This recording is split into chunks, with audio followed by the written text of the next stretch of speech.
नमस्कार, आप देख रहे हैं 5 की बात और मैं हूं नकबा। सबसे पहले इस वक्त की एक बड़ी खबर से शुरुआत करते हैं। समाजवादी पार्टी के बड़े नेता आजम खान और उनके परिवार की मुश्किलें लगातार बढ़ रही हैं। खबर आई है कि सपा विधायक अब्दुल्ला आजम की विधानसभा सदस्यता जो है वो भी रद्द हो गई है।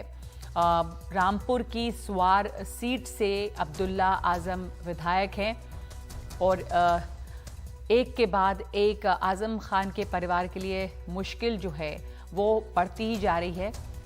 मुरादाबाद के एमपी एमएलए कोर्ट द्वारा सजा सुनाई जाने के बाद विधायकी रद्द हुई है।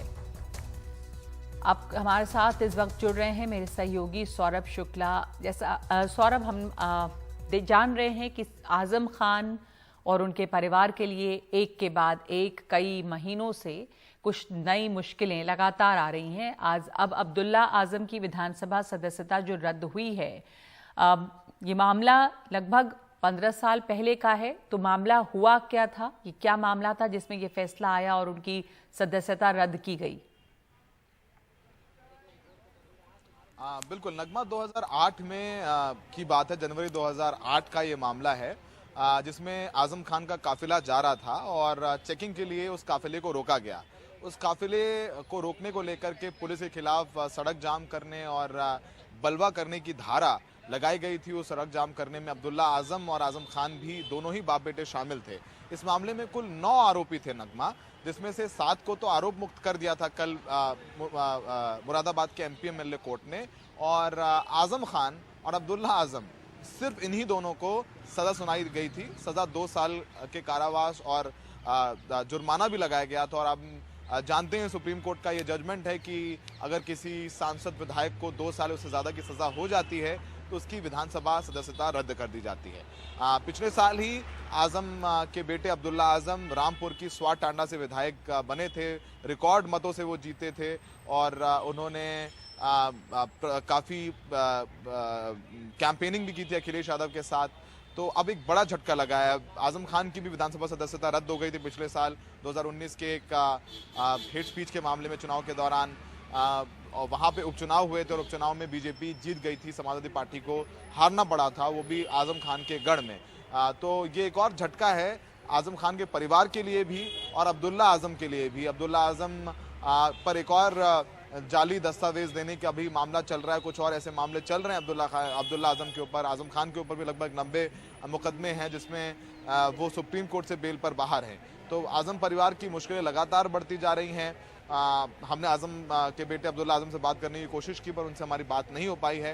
उनका रिएक्शन नहीं मिल पाया है। लेकिन चूंकि 2 साल की सजा थी, धाराएं बेलेबल भी थी, तो कोर्ट से तो बेल हो गई थी उनकी, लेकिन उनकी विधानसभा सदस्यता नहीं बच पाई। आज सचिवालय ने अधिसूचना जारी करके अब्दुल्ला आजम की विधायकी रद्द कर दी है। नगमा जी, धन्यवाद आपका सौरभ। जैसा आपने बताया कि लगातार आजम खान के परिवार के लिए मुश्किल बढ़ रही है।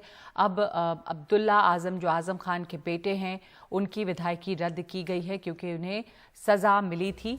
15 साल पुराना ये मामला है जिनमें उन्हें सज़ा मिली है और उसके बाद ये 2008 का मामला है जिसमें बलवा करने के लिए 2 साल की सज़ा उन्हें हुई थी और जो कानून है उसके मुताबिक इनकी विधायकी अब रद्द की गई है।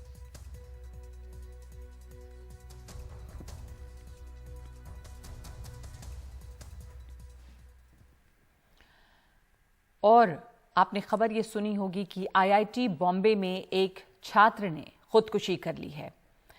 ये छात्र जो है उनका नाम दर्शन सोलंकी था और इनकी खुदकुशी को लेकर अब एक विवाद खड़ा हो रहा है क्योंकि दर्शन सोलंकी के परिवार वालों ने आईआईटी बॉम्बे में उसके साथ जातिगत भेदभाव का आरोप लगाया है। यानी कि परिवार का ये कहना है कि जाति के आधार पर दर्शन सोलंकी के साथ आईआईटी बॉम्बे में भेदभाव किया गया और इसी वजह से तनाव में आकर, मानसिक तनाव में आकर उसने आत्महत्या की है। दर्शन सोलंकी की बहन का ये आरोप है कि उसकी जाति पता चलने के बाद दोस्तों ने उससे मिलना जुलना बंद कर दिया था। दर्शन की चाची का ये कहना है कि उसके साथ पढ़ने वाले कहते थे कि वो मुफ्त में पढ़ाई कर रहा है जबकि उन्हें पैसे देने पड़ते हैं।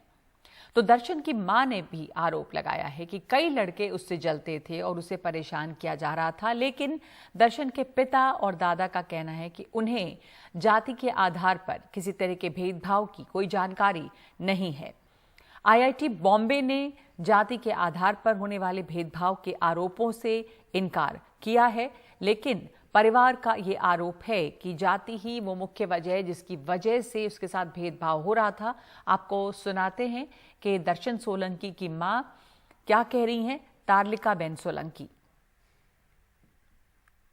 वो सच्ची है, सब कुछ सच है। क्या हुआ था जनवरी में आया तो क्या बताया था उसने? जनवरी में वो दोस्त ही है।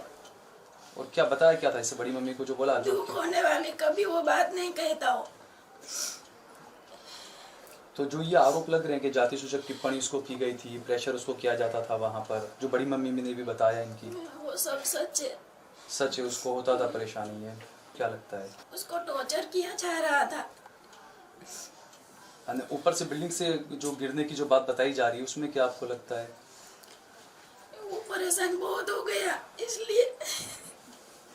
हाँ, वो उत्तरायण में आया था तो मुझे मम्मी पापा को बताया था कि यहाँ पे ना जाति भेदभाव किया जाता है।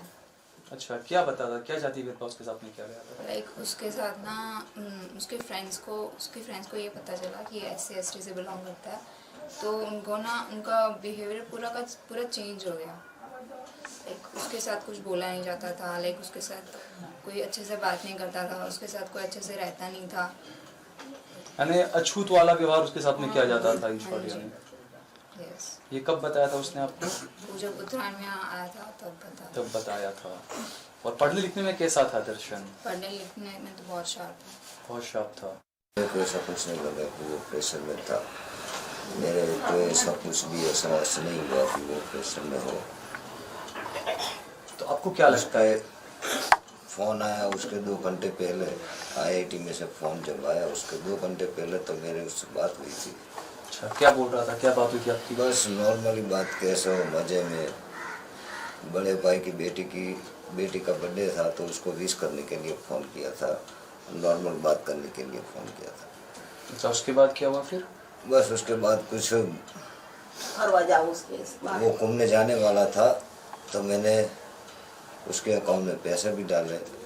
वो मना कर रहा था कि नहीं इतने पैसे तो है मेरे पास, और वो पैसा भी बहुत खर्च नहीं कर रहा था, फिर भी मैंने डाले पैसे। और वो मना ही कर रहा था, पैसा नहीं चाहिए। और आईआईटी बॉम्बे पहुंचे आज केंद्रीय मंत्री रामदास अठावले, और रामदास अठावले का कहना है कि आरोप अगर लगा रहा है परिवार तो इसकी जांच जरूर होनी चाहिए। स्टेट गवर्नमेंट, क्योंकि महाराष्ट्र में मुंबई में IIT आता है और महाराष्ट्र गवर्नमेंट की तरफ से भी कुछ मदद देने के बारे में मैं CM डिप्टी CM से बात करूंगा और गुजरात के मुख्यमंत्री से भी बात करके इस फैमिली को कुछ मदद मिल सकती है, वो मतलब मिलनी चाहिए, इसके लिए मेरी कोशिश रहेगी। पूरी इंक्वायरी तो होनी चाहिए, लेकिन अभी जो पुलिस ऑफिसर ने हमको बताया है कि भाई पिताजी से उनकी आधा घंटा पहले बात हुई थी और उन्होंने पिताजी को बोला था कि मुझे एक सब्जेक्ट ठीक नहीं गया है और उन्होंने बोला था कि चिंता मत करो, मैं मुंबई आ रहा हूँ, ऐसा पिताजी ने उनको बोला था। लेकिन इसका क्या कारण है, इसके पीछे और भी क्या कुछ कारण हो सकता है क्या, इसकी पूरी जांच अगर स्पेशल ऑफिसर इंक्वायरी के लिए आएगा तो पूरा पानी का पानी दूध का दूध हो जाएगा। और आईआईटी बॉम्बे इन आरोपों से इनकार कर रहा है, लेकिन और आईआईटी बॉम्बे ने इसे खारिज करते हुए एक बयान जारी किया है और साफ तौर पर ये कहा है उसमें कि कहीं कहीं ये कहा जा रहा है कि प्रथम वर्ष के छात्र की मौत की वजह भेदभाव है। तो आईआईटी बॉम्बे का जो बयान है ग्राफिक के जरिए हम आपको दिखाना चाहते हैं कि उन्होंने क्या कहा है। कहा जा रहा है कि दूसरी जगहों पर ये कहा गया है कि मौत की वजह भेदभाव है, लेकिन हम इस बात का मजबूती से खंडन करते हैं। इसे सांस्थानिक हत्या बताना सही नहीं है। पुलिस अभी इसकी जांच ही कर रही है। अभी तक किसी भी भेदभाव की तरफ इशारा नहीं है। दोस्तों से मिली सूचनाओं में कोई भेदभाव नहीं। संस्थान को पूरी तरह समन्वयवादी बनाने को लेकर पूरा एहतियात बरता जा रहा है। फैकल्टी द्वारा किसी भेदभाव को लेकर शून्य सहनशीलता है। दाखिले के बाद किसी छात्र की जाति को उजागर नहीं किया जाता है। छात्रों को संवेदनशील बनाने की पूरी कोशिश होती है। आईआईटी बॉम्बे का अपना एससी और एसटी सेल है, जहां पे शिकायत कोई भी दर्ज करा सकता है, लेकिन बीते वर्षों में वहां पर बस ना के बराबर शिकायतें आई हैं। एक मामले में ठोस शिकायत आई थी, जिस पर कार्रवाई की गई है। इस वक्त हमारे साथ मौजूद हैं हमारे सहयोगी सुनील सिंह। सुनील, ये जो आरोप परिवार का लगा रहा है, इसमें परिवार के सदस्यों में माँ है, बहन है, ये तमाम लोग ये कह रहे हैं कि जाति के आधार पर उसके साथ भेदभाव किया जा रहा था। हमने देखा कि मंत्री जी वहां पर पहुंचे और कहा कि अगर ऐसे आरोप है तो जांच होनी चाहिए, पर इस बीच आईआईटी बॉम्बे का जो स्टेटमेंट है वो साफ इससे इनकार कर रहे हैं। क्या लग रहा है आपको, आगे हम किस ओर बढ़ रहे हैं? जांच इसमें होगी, परिवार की ये मांग है। और दूसरे की क्या कोई इस तरह के सबूत अब तक सामने आए हैं जो परिवार के इन आरोपों को बल दें? बिल्कुल नगमा, जब भी मेरी पुलिस से बात की गई है या फिर प्रशासन आईआईटी प्रशासन से बात की है, उनका यही कहना है कि ये सिर्फ एक आरोप या बातें की जा रही हैं, उस बारे में कोई स्पेसिफिक न तो सूचना दी जा रही है न तो शिकायत की गई है। लिहाजा अभी तक जो पुलिस जांच कर रही है, पुलिस उसके हिसाब से यही उभर कर आया है, जैसा कि उन्होंने सुनील आपसे एक बार दोबारा बात करने की कोशिश करेंगे, क्योंकि ऑडियो आपका इस वक्त सही नहीं आ रहा है, तो दोबारा जुड़ने की कोशिश करते हैं। सुनील, हम समझ नहीं पा रहे हैं कि आप इस वक्त जो हमें जानकारी दे रहे हैं, आवाज़ साफ नहीं है, तो हम दोबारा बात करने की कोशिश करेंगे सुनील सिंह से। लेकिन आपको ये बता दें कि ये जो पूरा मामला है, इसमें परिवार ने आरोप लगाया है कि जातिगत भेदभाव का ये मामला है। ये आईआईटी बॉम्बे की हम बात कर रहे हैं, पर आईआईटी बॉम्बे ने इससे खारिज किया है। कोशिश करेंगे सुनील सिंह से दोबारा बात करने के लिए, लेकिन इस वक्त हम दूसरी खबर के बारे में आपको जानकारी देंगे। माफ़ कीजिएगा, सुनील सिंह मिल गए हैं इस वक्त हमें एक बार फिर से। सुनील, हम उम्मीद करेंगे कि आपकी आवाज़ साफ आएगी, बेहतर सुन सकेंगे। जी बताइए कि जो परिवार का आरोप है, क्या उसको बल देने के लिए क्या कोई सबूत भी इस तरह के सामने आए हैं? देखिए, दरअसल जब भी आईआईटी प्रशासन से बात हुई मेरी या फिर वहाँ की पुलिस से बात हुई है, तो दोनों का यही कहना है कि अभी तक इस संबंध में सिर्फ एक आरोप लगाए जा रहे हैं, जो कि वेग है। कोई स्पेसिफिक इस तरह की शिकायत नहीं आई है, न तो सूचना ही कोई दी गई है। लिहाजा अभी तक की जांच में, जैसा कि रामदास आठवले ने भी बयान दिया वहां पर जाकर, जब वो आईआईटी कैंपस में गए थे, वहां के डायरेक्टर से मिले थे और पुलिस से भी मिले थे, तो ये उनकी तरफ से बताया जा रहा है कि 4 पेपर थे, जिसमें से एक पेपर खराब गया था दर्शन का, जिसके बाद से वो दुखी था और इस संबंध में उसने अपने पिता को भी बताया था। आधा घंटा पहले ही ये बातें बताई थी और तब पिता ने समझाने की कोशिश की थी और ये भी कहा था कि वो जल्दी आके उससे मिलेंगे। तो कहीं ना कहीं इनकी जांच, अगर हम कहें पुलिस की और आईआईटी प्रशासन की, तो जा रही है इस तरफ की उसका पेपर खराब हो गया था एक, इसीलिए वो दुखी था। लेकिन हाँ, परिवार के वालों के बयान की अगर हम बात करें और उन पर भरोसा करें, तो साफ तौर पर लग रहा है कि कहीं ना कहीं उसकी जो जाति थी उसको लेकर भेदभाव अंदर किया गया है छात्रों के द्वारा। और उसके साथ, जैसा कि उसने कहा कि जब से उन्हें पता चला गया रैंक के आधार पर कि वो अनुसूचित और जनजाति का है, तो उसके बाद से उनका रवैया बदल गया है। कोई उससे बात नहीं किया करता था और इस तरह के ताने भी मारे गए, बैंक भी कसे गए कि हम इतने लाखों रुपए देकर यहाँ पढ़ रहे हैं, तुम मुफ्त में पढ़ रहे हो। तो इस तरह की बातें थी जिसको लेकर वो परेशान था और शायद इसीलिए कदम उठाया होगा। बहरहाल अब ये जाँच की विषय है। इस संबंध में जब मेरी पुलिस से बात हुई थी कि परिवार वालों का ये कहना है, तो उनका कहना है कि जिस दिन परिवार यहाँ पर शव लेने आया था दर्शन का, तब उन्होंने अपने बयान में इस तरह की कोई बातें नहीं की थी। लेकिन अगर अब वो इस तरह की बातें कर रहे हैं और हमारे पास अगर आते हैं, तो हम इस पूरे मामले की भी जांच करेंगे। वहीं रामदास आठवले का भी ये कहना है कि इस संबंध में वो गृह मंत्री देवेंद्र फडणवीस से मिलने वाले थे और ये उन्होंने कहा कि एक स्पेशल ऑफिसर इसको इस संबंध में अपॉइंट किया जाए, इस पूरे मामले की जो तहकीकात करे, जांच करे और समझे कि क्या हो रहा है। लेकिन एक बात जरूर है नगमा, कि भले ही अगर सामने कोई सबूत नहीं मिलता है या फिर नहीं आते हैं, तो ये बात यही रह जाएगी। लेकिन एक सवाल तो जरूर है कि इस तरह के आईआईटी जैसे कैंपस में, हैदराबाद हो, मुंबई हो या कहीं हो, जो इस तरह की खुदकुशी होती है और वो उसमें ये भी देखा गया है कि अनुसूचित जाति की ज़्यादा होती है। अगर ये एक प्रमाण है तो क्यों होता है, ये भी एक देखने की बात है और इसके तहत जाने की कोशिश जरूर होनी चाहिए। बिल्कुल। बस 18 साल की उम्र के बच्चे आते हैं, एकदम नया माहौल होता है, नई तरह के दोस्त उनसे मिलते हैं, नई तरह की बातें होती है, तो उसमें उनको संभालना, उनकी मानसिक स्थिति को ठीक करना, उनकी काउंसलिंग करना बहुत जरूरी है। बिल्कुल। आपने सही कहा कि ये पहला मामला नहीं, इस तरह के मामले हुए हैं और अगर अनुसूचित जाति के छात्र ज़्यादा हैं संख्या में जिनमें ये देखा जाता है कि खुदकुशी की गई है, तो फिर इसकी तह तक जाना भी ज़रूरी है कि क्या बदल जाता है यहाँ पर। धन्यवाद आपका सुनील, हमें ये जानकारी देने के लिए। वैसे अभी इस पर कोई सबूत नहीं मिले जो परिवार आरोप लगा रहा है। और अगस्त 2019 में जब केंद्र की मोदी सरकार ने जम्मू कश्मीर से अनुच्छेद 370 हटाया तो लद्दाख को केंद्र शासित प्रदेश का दर्जा मिला, जिसके बाद लद्दाख में लेह की पहाड़ियों पर रहने वाले लोगों ने काफी नाच गाकर जश्न मनाया। लेकिन अब लद्दाख के लोग अपने अस्तित्व की लड़ाई के लिए प्रदर्शन कर रहे हैं। अब वो दिल्ली आकर सरकार से अपनी मांगे पूरी करने की मांग कर रहे हैं। सामाजिक कार्यकर्ता सोनम वांगचुक भी जंतर मंतर पे पहुंचे हैं और इस मुद्दे को लेकर उन्होंने लेह में अनशन भी किया था। तो देखा है हमने लगातार, और आज देख रहे हैं ये तस्वीर के यहाँ पर भी अनशन हो रहा है। हमारे साथ मौजूद हैं सोनम वांगचुक, सामाजिक कार्यकर्ता। बहुत बहुत धन्यवाद आपका सोनम वांगचुक हमें समय देने के लिए।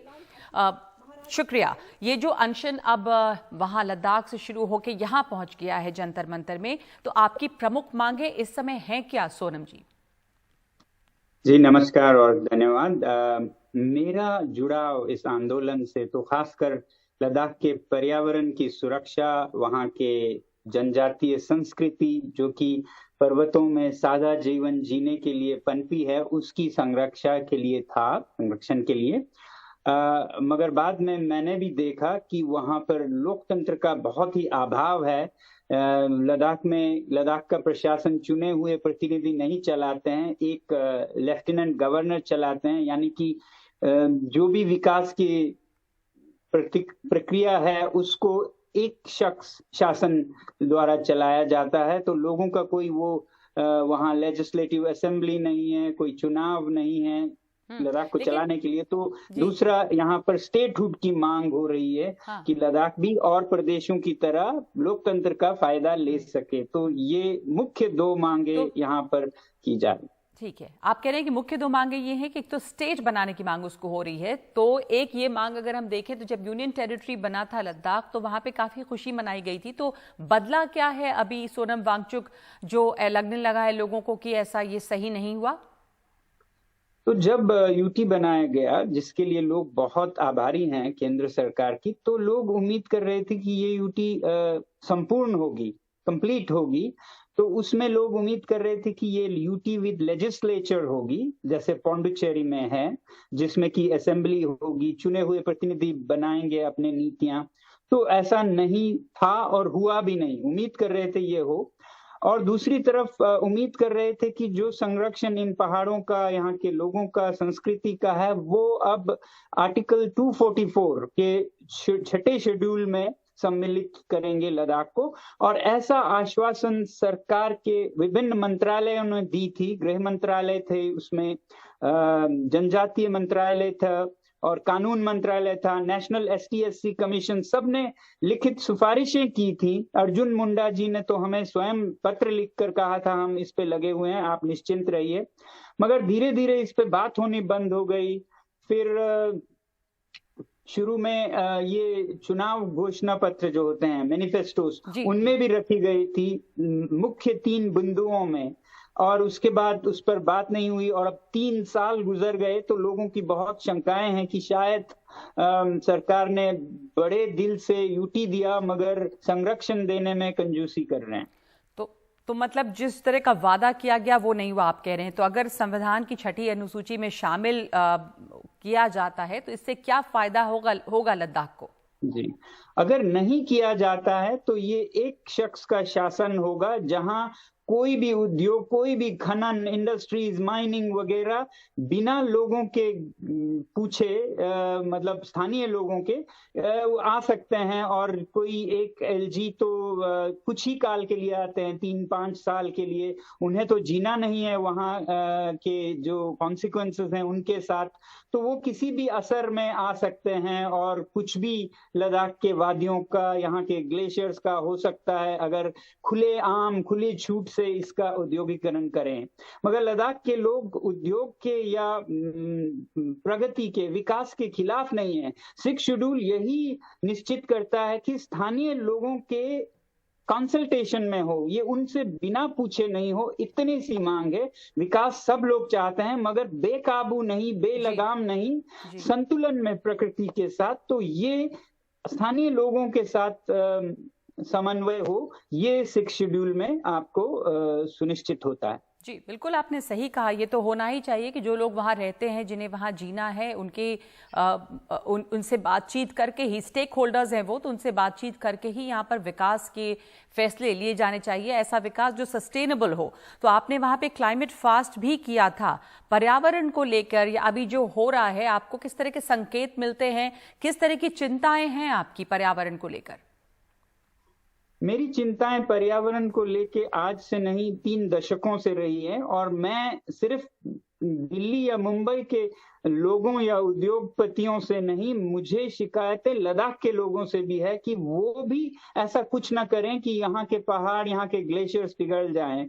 तो 3 दशकों से मैं सोलर हीटेड भवन जो कि मिट्टी के बने हों, लो कार्बन, क्लाइमेट फ्रेंडली, ऐसे बनाकर लोगों को कि आप ईंधन ना जलाएं, कोयला ना जलाएं, इससे हमारे ग्लेशियर्स पिघल जाएंगे, ऐसा करता आया हूं। तो ग्लेशियर्स बहुत तेजी से पिघल रहे हैं लद्दाख में। आप यकीन नहीं करेंगे कि जो ग्लेशियर सड़क पे होते थे, आप आज आधा किलोमीटर दूर है। तो जो बाहर के आने पर वसंत ऋतु में जो पानी आती है वो अब कम होता जा रहा है। एक तरफ अकाल हो रहा है और दूसरे साल फिर बाढ़ आ जाती है। तो ऐसा हालत है और यहाँ के लोगों को ये सब भुगतना पड़ेगा अगर हम बेकाबू लद्दाख को एक खेल का मैदान बना देते हैं। ये शंकाएं हैं और इसलिए मैं ये चिंतित हूं कि अगर हम कुछ अभी नहीं करें, जबकि इस यूटी की नींव रखी जा रही है, तो फिर आगे चल के ये ना लद्दाख के लोगों का होगा, ना किसी और का जो यहाँ आके कुछ करना चाहें।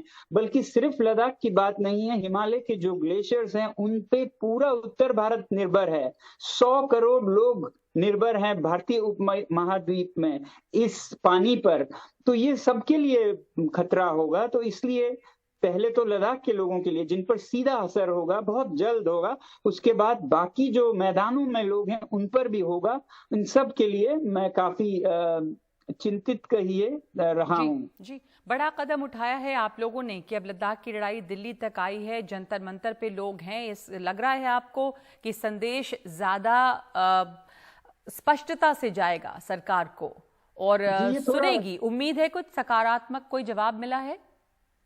जी, ये दुर्भाग्य की बात है कि लद्दाख से ही आवाज देकर उसकी सुनवाई नहीं हुई। हम तो उम्मीद कर रहे थे कि हर एक नागरिक को दिल्ली आना नहीं पड़ता होगा, जहां से वो पुकारे वहां से सुनाई दे। मगर हमारी ये थी कि सरकार लद्दाख के नेताओं को जो उनके 4 बूंदिए मांगे हैं उस पर न्योता देंगे बातचीत करने के लिए, और वो आया नहीं। तो विवश होकर आज 15 तारीख को दिल्ली में ये किया गया। इसकी कोई ये खुशी की बात या कामयाबी की बात नहीं है। इसका सिर्फ ये है कि वो विफल हुआ जो विनती हमने की थी सरकार से बातचीत हो, और बातचीत का उन्होंने बुलाया। अच्छी बात ये है बुलाया, मगर वो भी जैसा मैं कह रहा था, लोगों से समन्वय के बिना सरकार ने अपने प्रतिनिधि अपने चुन चुन के रखे, कहते हैं मुझे कि, और दूसरा जो सूची है, बूंदे हैं जिन पे बातचीत हो, वो भी लोगों से बिना समन्वय के, बिना कंसल्टेशन के रखा। तो लोगों ने उसे रिजेक्ट कर दिया और कहा कि हमसे पूछ के हमारे साथ मिलके आप ये निर्धारित कीजिए किन बूंदों पर बातचीत हो और किन लोगों को बुलाया जाए। तो वो हुआ नहीं और इसलिए ये आज का प्रदर्शन करना पड़ा। जी, और अब तक कोई सकारात्मक जवाब तो नहीं मिला है? कल तक नहीं मिला, वरना आज का ये नहीं होना था। तो अब हमारी उम्मीद है कि दिल्ली में देकर तो आवाज सुनाई देगी, और बहुत उम्मीद है हमें कि कहीं कुछ अटका हुआ है, रुका हुआ है, देर है अंधेर नहीं है। ये हमारी उम्मीद है कि जल्द ही इस पे बातचीत होगी, वार्तालाप होगी, और हम सब खुशी से अपने अपने इलाके की प्रगति, विकास संतुलित ढंग से कर पाएंगे। जी, बड़ी बात कही आपने कि विकास हो लेकिन संतुलित ढंग से हो और खेल का मैदान न बने, खास करके इस तरह के इलाके जहां पर पर्यावरण एक बहुत बड़ी चिंता भी बन सकती है और सभी लोगों के लिए पर्यावरण को यहाँ बचाए रखना जरूरी है। सोनम वांगचुक, धन्यवाद आपका, और उम्मीद करते हैं कि आपकी मांगे, आपकी आवाज जो है अब दिल्ली में आकर तो कम से कम सुनाई देगी जोर शोर से। शुक्रिया। बहुत बहुत धन्यवाद आपका और आप सबका जिन्होंने समर्थन किया लद्दाख को और लोकतंत्र का। बहुत बहुत धन्यवाद जी, थैंक यू। तो इस वक्त 5 की बात में एक ब्रेक ले रहे हैं हम, और उसके बाद दिल्ली में श्रद्धा वालकर हत्याकांड जैसा एक और मर्डर केस।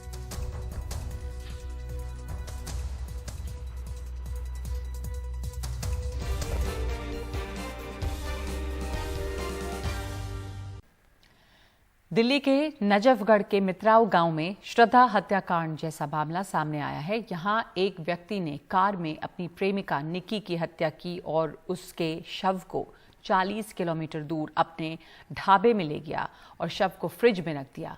इतना ही नहीं, आरोपी साहिल गहलोत ने अगले ही दिन किसी दूसरी लड़की से शादी भी कर ली।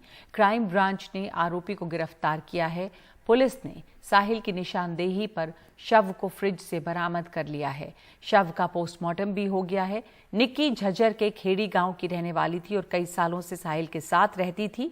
निक्की के परिजन उसका शव लेने के लिए दिल्ली पहुंचे हैं। उन्होंने हत्यारों के लिए फांसी की सजा देने की मांग की है और इस बीच निक्की यादव का आज पोस्टमार्टम किया गया है, जो करीब 2 घंटे चला है। कल हमारे पास पुलिस वालों का फोन आया, तभी पता लगा सुबह। हाँ, अभी उनका पोस्टमार्टम होना है, तो उनको लेके आने हैं डेड बॉडी। अब साहिल को गिरफ्तार कर लिया, तो न्याय की क्या मांग? न्याय की यही मांग है जी, उसको भी सजाए मौत होनी चाहिए। ये ना कोई केस दर्ज था, ना कोई मिसिंग रिपोर्ट थी। तो हमारे क्राइम ब्रांच के जिस सेक्शन ने काम किया, काफ़ी काबिल तारीफ है। तो हमारी टीम ने बहुत समय से इसको, जो मेन साक्ष्य था, बॉडी को रिकवर कर लिया वहाँ से फ्रिज की, इसकी निशानदेही पे। वो अकेला ही बहुत बड़ा साक्ष्य है, जो कि इनको कन्विक्शन करने में, सज़ा दिलवाने में काफ़ी मददगार होगा। हाँ, हमने कल 5 दिन की रिमांड ले ली है, यही सारी चीज़ें करने के लिए, सीक्वेंस को एस्टेब्लिश करने के लिए। और हमारे साथ इस वक्त जुड़े हैं मुकेश सिंह सेंगर। मुकेश, इस तरह के मामले एक के बाद एक नजर आए हैं। जो श्रद्धा वालकर हत्याकांड हुआ और उसके बाद अब ये हत्याकांड, उससे आपको इन दोनों में कुछ समानताएं भी दिख रही हैं। तो पुलिस को इस मामले की तह तक पहुंचने में उससे कुछ मदद भी मिली होगी, और कितनी समानताएं हैं इन दोनों केसेस में, और इसमें कहां तक अभी बात आगे बढ़ी है?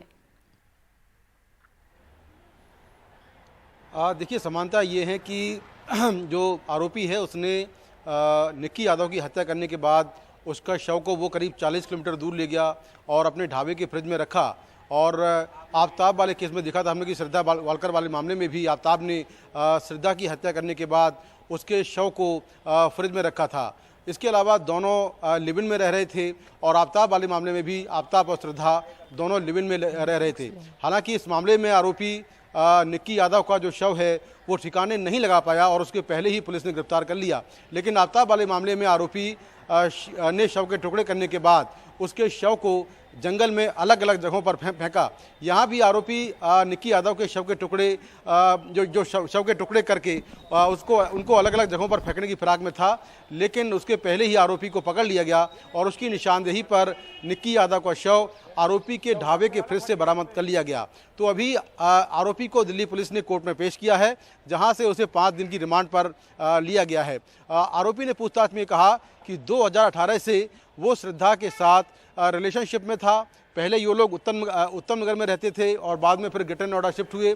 वहाँ पर दोनों लिव इन में रह रहे थे, लेकिन कोविड के बाद दोनों अपने अपने घर चले गए। निक्की यादव झज्जर की रहने वाली थी और आरोपी जो साहिल है वो दिल्ली के मित्राओं गांव का रहने वाला था।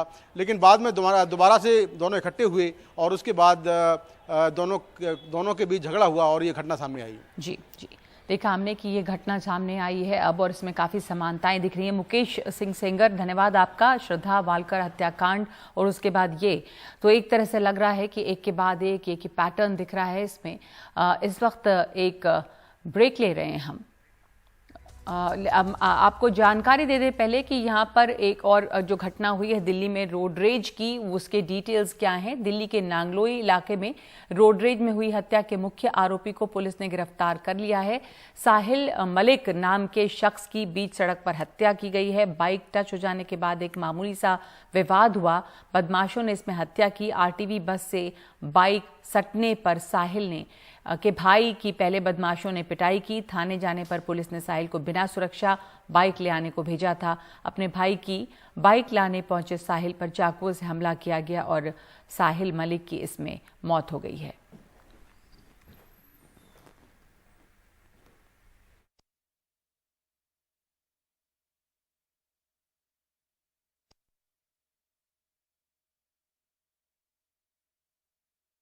कल करीब 6:30 बजे शाम में विशाल मलिक जो अपनी बाइक पे जा रहे थे, बाइक की एक आरटीवी से टचिंग हो गई थी, जिसपे आरटीवी वालों के साथ इनका झगड़ा हुआ था।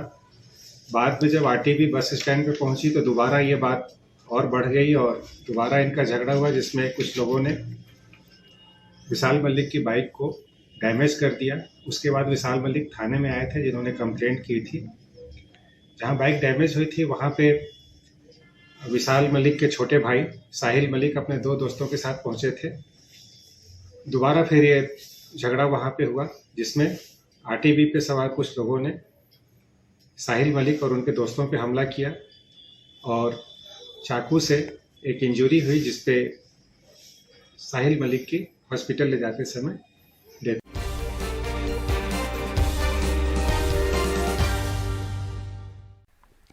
त्रिपुरा में होने वाले हाई प्रोफाइल चुनाव में कल ही वोट डाले जाएंगे। विधानसभा की सभी 60 सीटों के लिए यहां पर वोट पड़ेंगे और वहां चुनाव की सारी तैयारियां हो गई हैं। इस पर और जानकारी दे रहे हैं हमारे सहयोगी रत्नदीप चौधरी।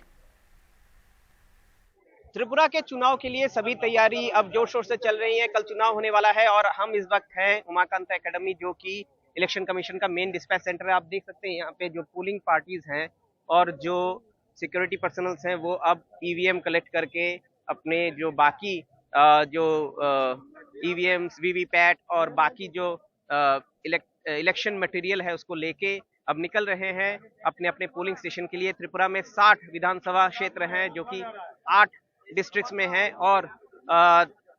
और उसमें 28 लाख से भी ज़्यादा वोटर अपना मतदान करेंगे। त्रिपुरा में हमेशा एक हाई परसेंटेज ऑफ वोटिंग देखने को मिलता है। और इसके बाद जो सबसे बड़ी महत्वपूर्ण बात है कि त्रिपुरा में इस बार जो चुनाव है इसके लिए 3,337 पोलिंग बूथ्स बनाए गए हैं। इनमें से 1,128 पोलिंग बूथ्स वर्नरेबल मार्क किए गए हैं। 240 पोलिंग बूथ्स को मार्क किया गया है क्रिटिकल। आप देख सकते हैं यहाँ पे पूरा अपना जो उनका पर्सनल सामान, फिर जो ईवीएम्स हैं, जो बाकी पोलिंग मटेरियल लेके एक पोलिंग पार्टी तैयार है। उनके साथ जो सेंट्रल सिक्योरिटी फोर्सेस है वो भी तैयार है, जाने के लिए तैयार है। और इस बार इस जो चुनाव है, इस चुनाव में सिक्योरिटी के ऊपर बहुत ज़्यादा ध्यान दिया गया है। इसलिए दिया गया है क्योंकि जो इलेक्शन कमीशन का मैंडेट है वो मैंडेट है ज़ीरो वायलेंस इलेक्शन। और ये ज़ीरो वायलेंस इलेक्शन की बात इसलिए कही जा रही है क्योंकि त्रिपुरा में चुनाव के पहले पिछले 1 साल से राजनीतिक संघर्ष बहुत ज़्यादा हुए हैं, राजनीतिक वायलेंस बहुत ज़्यादा हुए हैं। तो इसीलिए 400 कंपनी सेंट्रल सिक्योरिटी फोर्सेस यहाँ पे मौजूद हैं, वही इस इलेक्शन की निगरानी करेंगे। और जो बांग्लादेश से सटा हुआ बॉर्डर है त्रिपुरा का, कि तीनों तरफ बांग्लादेश का बॉर्डर है, तो इसीलिए उस बॉर्डर पे जो बीएसएफ है, बीएसएफ भी अपनी गश्त बढ़ा चुकी है। बॉर्डर को सील कर दिया गया है। तो जीरो लाइन में जो लोग रहते हैं वो आईडी कार्ड दिखा के आके वोट दे पाएंगे। इसके साथ साथ जो 28 लाख वोटर हैं उनके लिए एक एलोबरेट अरेंजमेंट किया गया है। और सबसे बड़ी बात जो त्रिपुरा इलेक्शन में हम अब देख रहे हैं कि जो सेंट्रल सिक्योरिटी फोर्स है वो बहुत पहले से 200 कंपनी सिक्योरिटी फोर्स पहले से ही मौजूद थी और 200 कंपनी अब लाया गया है त्रिपुरा में, ताकि जो जीरो वायलेंस इलेक्शन की बात इसी कह रहा है वो करवा पाए इसी कल चुनाव में। अगरतला से रत्नदीप चौधरी, एनडीटीवी इंडिया। मध्य प्रदेश में इस बार चुनावी साल है, जिसकी तैयारी में शिवराज सरकार विकास यात्रा निकाल रही है, जिसमें हिस्सा ले रहे राज्य के वन मंत्री विजय शाह खंडवा के हरसूद में एक युवक के सवाल पर सार्वजनिक सभा में बुरी तरह से भड़क गए। इस युवक ने आंगनबाड़ी में काम करने वाली अपनी पत्नी के 6 महीने से वेतन नहीं मिलने को लेकर भरी सभा में मंत्री जी से सवाल पूछ लिया। सवाल पूछने पर मंत्री ऐसे भड़के कि उन्होंने कांग्रेस पर सभा खराब करने का आरोप लगाया और अफसरों को भी अवैध शराब बिक्री पर लगाम नहीं कसने पर सस्पेंड करने की चेतावनी दे दी। ये सरकार की सभा है, खराब करने का प्रयास करा। पुलिस वाले सरकार का काम करने आए हैं। भूल जाना तुम कि तुम्हारे बीबीसी के दिल्ली और मुंबई दफ्तर में कल शुरू हुआ आयकर विभाग का सर्वे आज भी जारी है। इस बीच बीबीसी ने अपने सभी ब्रॉडकास्ट पत्रकारों को दफ्तर बुलाया है। जिन कर्मचारियों का कंप्यूटर कल जांच नहीं हो पाया था उन्हें भी दफ्तर बुलाया गया है। आयकर विभाग की टीम पत्रकारों समेत कर्मचारियों के डेस्कटॉप की जांच कर रही है, कुछ खास शब्द लिखकर सर्च कर रही है। ये आयकर टीम जैसे टैक्स, बिल और ब्लैक मनी लिखकर ये सर्च किया जा रहा है। ये सूत्रों के हवाले से खबर मिली है, कुछ सीनियर कर्मचारियों के फोन भी क्लोन किए गए हैं।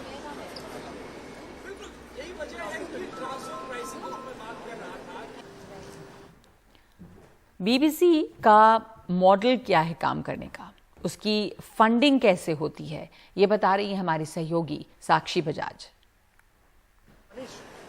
जी बिल्कुल, इस समय ये बहुत ज़रूरी है समझना कि बीबीसी ऑपरेट कैसे होता है और इनकी फंडिंग कैसे होती है।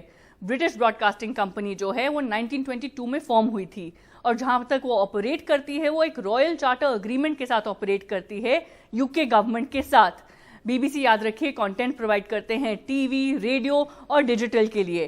तो इनकी फंडिंग कहाँ से होती है? फंडिंग जो है वो एक लाइसेंस फी जो है वो पेड होती है ब्रिटिश हाउस होल्ड्स के साथ। और ये भी याद रखिए जो सब्सिडरीज हैं वो भी यहाँ से भी इनको इनकम आती है, जैसे कि बीबीसी स्टूडियोज हैं, बीबीसी प्रोडक्शन हाउसेज हैं। और जो बीबीसी बोर्ड है उसमें याद रखिए 10 नॉन एग्जीक्यूटिव मेंबर्स जो हैं वो भी हैं जिनको किंग ने जो है अपॉइंट किया है।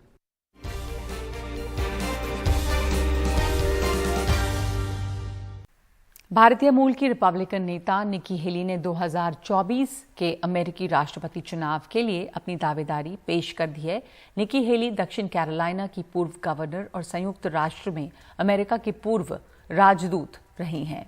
2024 राष्ट्रपति चुनाव लड़ने का ऐलान करके वो पूर्व राष्ट्रपति डोनाल्ड ट्रंप के लिए पहली बड़ी चुनौती बन गई हैं, जबकि उन्होंने 2 साल पहले कहा था कि वो 2024 में व्हाइट हाउस के लिए अपने पूर्व बॉस यानी ट्रंप को चुनौती नहीं देंगी।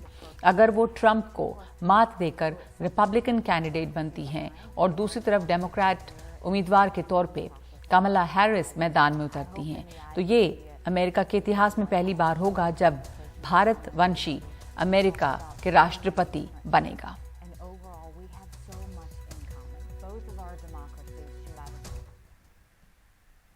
क्या पाकिस्तान की बिगड़ती हुई कानून व्यवस्था की वजह से चीन का उससे मोहभंग हो रहा है? ये सवाल इसलिए उठ रहा है क्योंकि चीन ने पाकिस्तान के अपने दूतावास में काउंसलर सेक्शन को बंद कर दिया है, भले ही ये अस्थायी हो। दूतावास की वेबसाइट पर तकनीकी वजह बताई गई है, लेकिन तकनीकी वजह का खुलासा नहीं किया गया है। यह भी नहीं बताया गया है कि यह सेक्शन कब खुलेगा। इसके पहले चीन अपने नागरिकों को सावधान कर चुका है। उसने पाकिस्तान की बिगड़ती सुरक्षा व्यवस्था की बात कही थी। पाकिस्तान में बीते साल से आतंकी हमले बढ़े हैं और चीनी नागरिकों को भी निशाना बनाया गया है। जब से पाकिस्तान के तालिबान गुट ने सरकार के साथ युद्ध विराम वापस लिया है, तब से ये हमले बढ़े भी हैं।